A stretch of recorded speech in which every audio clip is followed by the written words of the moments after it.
विद्यार्थियों, आज अपन पृथ्वी की आंतरिक संरचना का अभिनव मत पढ़ेंगे। अभिनव मत के अनुसार पृथ्वी की आंतरिक संरचना को 3 भागों में बांटा गया है। पहला क्रस्ट, दूसरा मेंटल और तीसरा अंतरतम या कोर। मेंटल को भी 2 भागों में बांटा गया है, अपर मेंटल और इनर मेंटल या लोअर मेंटल।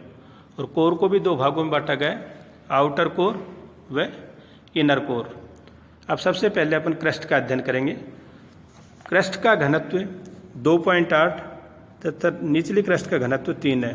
प्रारंभ में इन दोनों उपमंडलों की संरचना में पर्याप्त अंतर बताया गया था, परंतु आधुनिक अध्ययनों के आधार पर दोनों की संरचना लगभग समान बताई जाती है।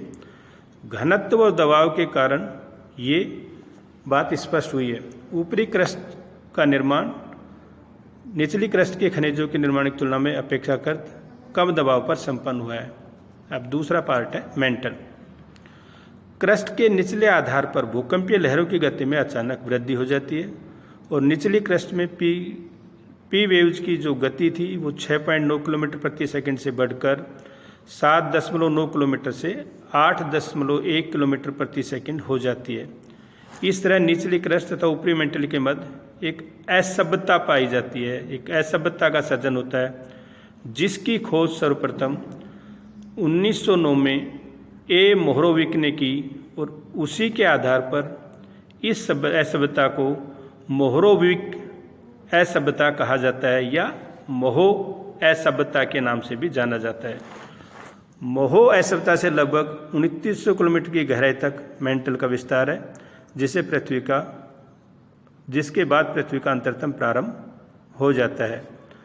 मेंटल की मोटाई पृथ्वी की समस्त अर्धव्यास 6301 किलोमीटर के आधे से कम है, परंतु पृथ्वी के समस्त आयतन का लगभग 83% द्रव्यमान तथा 68% भाग मेंटल में ही व्याप्त है।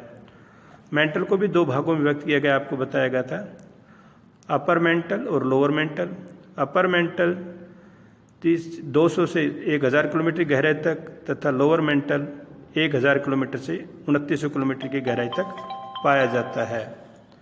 तो तीसरा पार्ट आता है अंतरतम। अंतरतम का विस्तार 2900 किलोमीटर से 6371 किलोमीटर तक पाया जाता है। अंतरतम को 2 भागों में बांटा गया है। पहला आउटर कोर या बाह्य कोर या बाह्य अंतरतम। अंतरतम और मेंटल के मध्य भी एक असभ्यता पाई जाती है। इसे गुटेनबर्ग असभ्यता के नाम से जाना जाता है। ऊपरी मेंटल का घनत्व 5.5 तथा निचले अंतरतम का घनत्व 10 है। यहाँ भी पी लहरों की गति में अचानक वृद्धि हो जाती है, जो लगभग 13.6 किलोमीटर प्रति सेकंड हो जाती है। इसी के कारण इसे असभ्यता बनी और उसका नाम गुटेनबर्ग असभ्यता कहा गया, क्योंकि इसका अध्ययन उन्होंने ही किया था।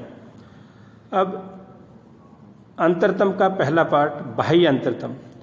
यह बाह्य अंतरतम 2900 किलोमीटर से 5105 किलोमीटर की गहराई तक पाया जाता है, जिसमें ऐसे लहरें प्रविष्ट नहीं हो पाती।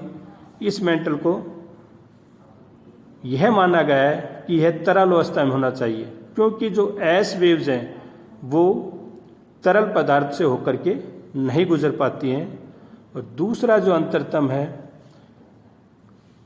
इनर या आंतरिक, उसकी गहराई 5150 किलोमीटर से 6371 किलोमीटर तक पाई जाती है। यहाँ पर पी लहरों की गति 11.2 किलोमीटर प्रति सेकंड हो जाती है। तो इसका जो निर्माण हुआ है वो बताया गया है कि इनर कोर है वो सिलिकेट से मानी जाती है और ये अत्यधिक दबाव पर इलेक्ट्रॉनिक संरचना धात्विक पदार्थों में बदल जाती है, जिससे यहाँ का घनत्व अधिक होगा।